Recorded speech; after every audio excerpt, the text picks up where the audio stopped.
Sri TV நேயர்களுக்கு வணக்கம். அண்மையில் நமக்கு எல்லாம் தெரியும், சுசீந்திரம் தேரோட்டத்தில் சேகர் பாபுக்கு உள்ள மோசமான பேச்சு, கேவலமான சுரேஷ் ராஜன் பேச்சு இதெல்லாம் வெளிவந்தது. அப்போ இது நடந்த நேரத்தில் மனோ தங்கராஜ் ரொம்ப யோக்கிய சிகாமணி மாதிரி ஒரு பேட்டி கொடுக்குறாரு. பேட்டி கொடுக்கும்போது என்ன சொல்கிறார் அப்படின்னா, கோயில் தானே, கோவில்னா ஒரு ஆன்மீக விஷயம் நடக்கிற இடம், அங்கே நீங்கள் சாவர்கருக்கு ஜெயின்னு எப்படி சொல்லலாம், ஒரு கோயிலில் இதை செய்யலாமா அப்படின்னு சொல்லி ஒரு கேள்வியை கேட்குறாரு.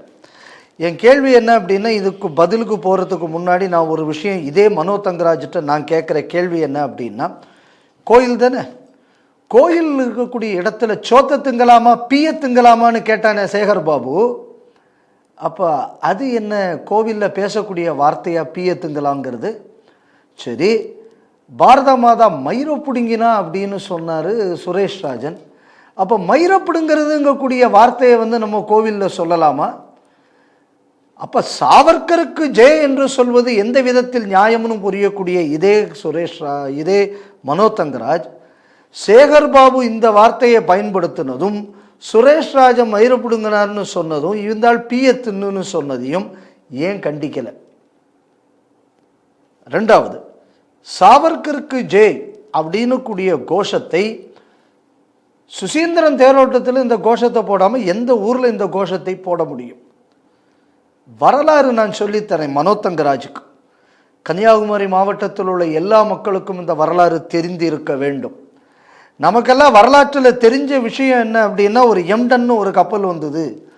அந்த கப்பல் மெட்ராஸில் குண்டை போட்டு போச்சு. ஆனால் இந்த கப்பல் வந்த சரித்திரத்தை கொஞ்சம் நம்ம யோசிக்கணும். இந்த கப்பல் வந்த நேரத்தில் இந்த கப்பல் இங்கே கொண்டு வந்ததற்கு எப்படி ஜெர்மனியிலிருந்து இவ்வளவு ஃபோர்ட்டிஃபைடு மெட்ராஸ் ஹார்பருக்கு இந்த கப்பலை கொண்டு வந்தார்கள் அப்படின்னு நம்ம யோசனை பண்ணோம். ஏன்னா இடையில எங்கேயுமே ஜெர்மன் டெரிட்டரி கிடையாது. அப்போ எப்படி இந்த ஒரு ஹை ரிஸ்க் மிஷன் எடுப்பதற்கு காரணம் என்ன அப்படின்னா, இந்தியாவில் புரட்சி என்று ஒன்று நடக்க வேண்டும் என்றால் வீர தாமோதர சாவர்கர், வீர விநாயக தாமோதர சாவர்கர் சிறையிலிருந்து வெளியே வந்தால்தான் போராட்டம் நடைபெறும். சாவர்கர் இல்லாமல் ஒரு புரட்சி பாரதத்தில் ஏற்படாது என்பதற்காக இதை அந்த ஜெர்மன் அத்தாரிட்டிஸுக்கு புரிய வச்சு இந்த மிஷனை பாசிபிள் ஆக்கியவர் தான் கன்னியாகுமரி மாவட்டத்தை சொந்த ஊராக கொண்ட செண்பகராமன் பிள்ளை.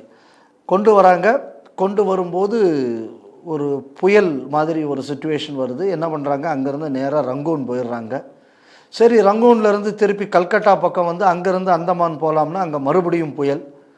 அதிக நாட்கள் இன்றைக்கெல்லாம் இருக்கிற மாதிரி அன்னைத்த கப்பல்களெல்லாம் அதிக நாள் இருக்கக்கூடிய கெப்பாசிட்டி கிடையாது. நாள்கள் போய்கொண்டு இருக்குது. இந்த பக்கம் புயல் மாதிரி இருக்குது. அப்போ என்ன பண்ணோம், சரி வந்ததுக்கு ஏதாவது ஒரு அடி அடிக்கலாமேன்னு சொல்லி மெட்ராஸின் மீது எம்டன் கப்பலை வைத்து தாக்குதல் நடத்தப்பட்டது. ஜெய்ஹிந்த் என்ற கோஷத்தை கொடுத்ததும் நமது கன்னியாகுமரி மாவட்டத்தைச் சேர்ந்த இந்த செண்பகராமன் பிள்ளை. அந்த காலகட்டங்களில் இந்திய போராட்டக்காரர்கள் பலர் ஆயுத போராட்டம் நடத்தியது மொத்தமாக வெள்ளைக்காரனுக்கு இல்லாத பிரான்ஸு, ஜெர்மனி இந்த மாதிரியான நாடுகளில் இருந்து தான் அன்றைக்கி ஆப்ரேட் பண்ணிக்கிட்டு இருந்தாங்க. அப்போ அபினவ பாரத் அப்படிங்கக்கூடிய ஒரு அமைப்பு தான் இந்த எல்லா விஷயத்தையும் பண்ணி கொண்டு இருந்தது. பின்னணியிலிருந்து இதுக்கு இந்த ஆயுதங்கள் இதெல்லாம் கடத்துறது இந்த மாதிரியான விஷயத்தில் ஈடுபட்டு இருந்தவரில் ஒருவர் டாக்டர் செண்பகராமன் பிள்ளை அவர்கள். அந்த டாக்டர் செண்பகராமன் பிள்ளை தான் இந்த எம்டன் கப்பலை கொண்டு வீர விநாயக தாமோதர சாவர்கரை அந்தமான் சிறையிலிருந்து மீட்பதற்காக எம்டன் கப்பலை கொண்டு வந்தார் என்பது வரலாறு. அதுக்கப்புறம் என்ன ஆகி போச்சா, அந்த கப்பல் அப்புறம் அங்கேருந்து திரும்பி கொண்டு போக வேண்டி வந்துடுது. அவங்க மெட்ராஸ் அட்டாக் பண்ணிட்டு போயிட்டாங்க. அப்போ அவர் 1934 அவர் இறந்து போகிறார். அவர் இறந்து போகும்போது அவரோட கடைசி ஆசை ஆக அவர் சொல்லக்கூடியது என்னென்னா, எனக்குள்ள அஸ்தியில் கொஞ்சம் அஸ்தி திருவந்தரத்தில் ஓடக்கூடிய கரமனை ஆற்றில் கரைக்க வேண்டும். பாக்கி அஸ்தியை என்ன பண்ணணும்னா, நாஞ்சில் நாட்டில் இருக்கக்கூடிய எல்லா வயல்களிலும் அதை தூவ வேண்டும்.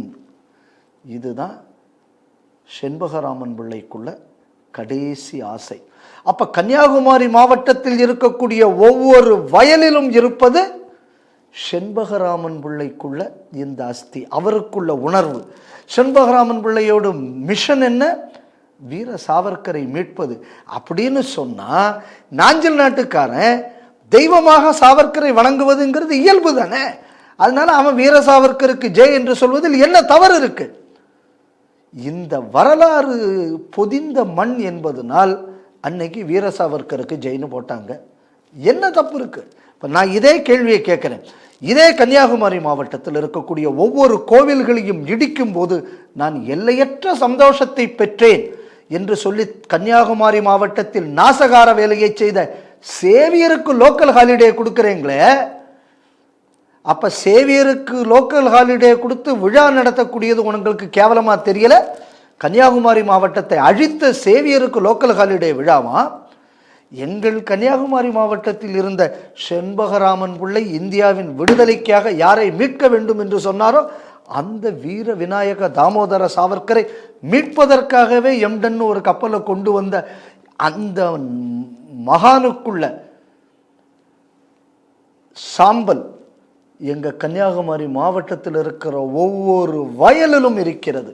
நாங்கள் சாப்பிடக்கூடிய ஒவ்வொரு நெல்லிலும் அந்த உணர்வு இருக்கிறது.